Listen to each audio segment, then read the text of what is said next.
संसद में 24 सांसदों को अभी तक निलंबित किया जा चुका है और इनसे कहा गया है कि अगर वे माफी मांगते हैं तो उनके निलंबन को वापस भी लिया जा सकता है। तो ये बात आज कही गई है इन सभी निलंबित सांसदों को। लेकिन इन सांसदों का यह कहना है कि वे जनता के मुद्दे उठा रहे हैं और इसीलिए माफी मांगने का तो सवाल ही नहीं उठता। निलंबन के विरोध में सांसदों का संसद परिसर में विरोध प्रदर्शन आज भी लगातार जारी रहा है। आज निलंबित आम आदमी पार्टी के सांसद संजय सिंह ने तो संसद परिसर में ही डेरा डाल दिया है। वो कह रहे हैं कि वो शुक्रवार शाम तक संसद परिसर को खाली नहीं करेंगे।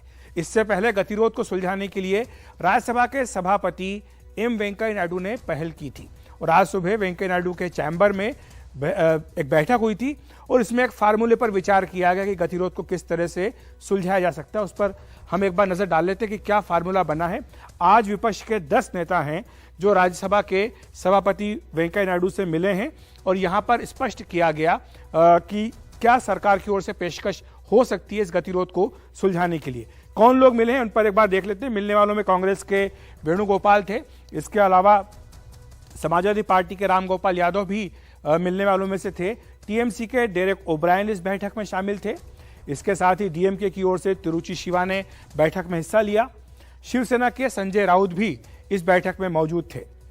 इसके अलावा सीपीएम के ई करीम भी थे इस बैठक में और सीपीआई के विनय विश्वम और टीआरएस के सुरेश रेड्डी भी आज वेंकैया नायडू के साथ बैठक में शामिल हुए। इसमें एमडीएमके की ओर से वाइको भी बैठक में शामिल हुए।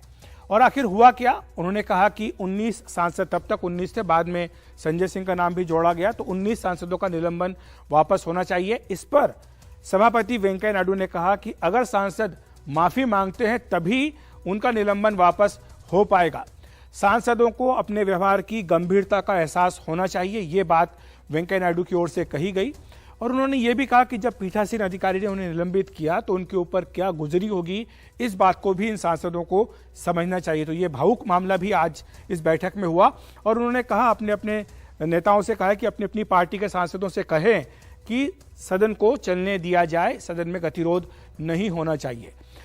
वहीं विपक्ष के नेताओं ने यह राय दी है कि बिना शर्त निलंबन वापस होना चाहिए, इसमें कोई भी शर्त ना हो।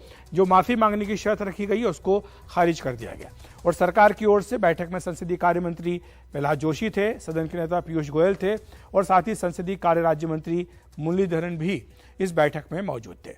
अब सवाल उठ रहे हैं कि क्या जो गतिरोध चल रहा है ये टूट सकता है, दूर हो सकता है और क्या अगले हफ्ते संसद चलेगी। तो ये सवाल ये है कि क्या संसद चलेगी और इस पर जो सूत्रों की ओर से जानकारी मिली उसके मुताबिक अगले हफ्ते राज्यसभा में महंगाई पर चर्चा हो सकती है, जो विपक्ष की प्रमुख मांग है। और इस मुद्दे पर सरकार तथा विपक्ष के नेताओं के बीच में व्यापक तौर पर आम सहमति बनती हुई दिखाई दे रही है कि अगले सप्ताह महंगाई पर चर्चा हो सकती है। और इस तरह से शुक्रवार शाम को 5 बजे सांसदों का जो निलंबन है वो अपने आप ही समाप्त हो जाएगा। और सरकार ये कह रही है अपनी ओर से कि बहस का जवाब देने के लिए उन्हें वित्त मंत्री निर्मला सीतारमण का इंतजार था, क्योंकि वो कोरोना संक्रमित हैं। जैसे ही वो ठीक होती हैं तो वो बहस का जवाब देंगी। आपको ये बताएं कि वेंकैया नायडू ने आज निर्मला सीतारमण से भी बात की कि वो कब उपलब्ध हो सकती है और जब उनकी ओर से हरी झंडी मिली तभी ये फैसला किया गया कि अगले सप्ताह चर्चा हो सकती है। और सरकार ने कहा कि वो सवालों का जवाब देने के लिए तैयार है, क्योंकि वो कोविड से उबर गई हैं। और अभी तक आपको बता दें कि जो सांसद निलंबित हुए हैं उन पर नजर डाल लेते हैं।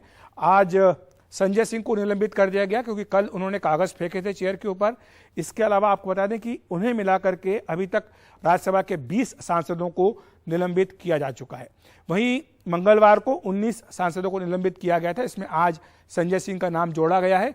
इसमें अगर हम पार्टीवार देखें तो टीएमसी के 7 सांसदों को निलंबित किया गया, डीएमके के 6 सांसद जो है वो निलंबित किए गए, टीआरएस के 3 सांसदों को निलंबित किया गया, लेफ्ट फ्रंट के 3, और सोमवार को भी अगर हम बात करें तो लोकसभा में भी कांग्रेस पार्टी के 4 सांसदों को निलंबित कर दिया गया था। तो यह निलंबन बहुत बड़ा निलंबन है। हालांकि आज की बैठक में वेंकैया नायडू ने इतिहास बताया, कहा कि किस तरह से पहले भी जो है निलंबन होता रहा और बड़ी संख्या में निलंबन होता आया है।